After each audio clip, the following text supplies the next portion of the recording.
Emily with MarineMax Nisswa. We're on a 2012 Premier 260 Grand Isle that we just got in.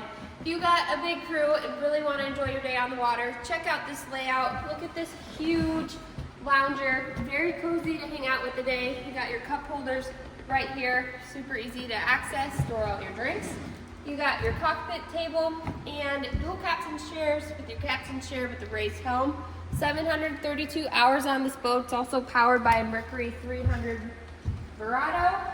Coming to the front of this boat, it's got the dinette lounge, so two captain's chairs here. Really nice if you just want to sit, hang out, have a conversation. Of course, you have your caddy here.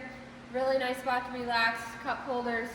Changing booth in this boat as well, so if you need to change, storage, use the restroom while you're out on the lake, perfect boat.